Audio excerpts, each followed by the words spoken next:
Pasukan TNI Polri rebut gudang senjata rahasia OPM berada di belakang kantor Bupati.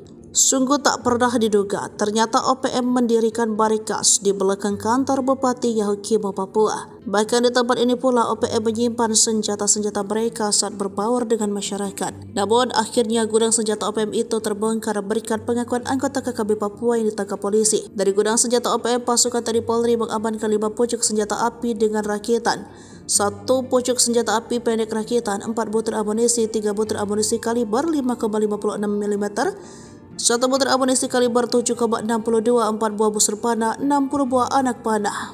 Pasukan TNI Polri menggerebek barikas KKB Kodam Yahukimo pimpinan Kopi Tua Heluka di Yahukimo, Papua, tepatnya di belakang kantor Bupati Yahukimo, Selasa 1 Agustus.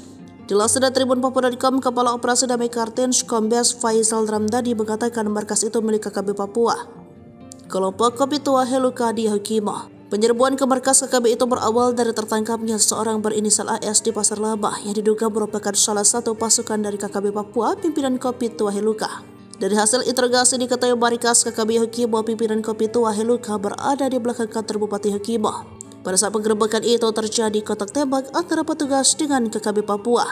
Akibatnya 2 anggota KKB meninggal dunia dan seorang petugas terluka.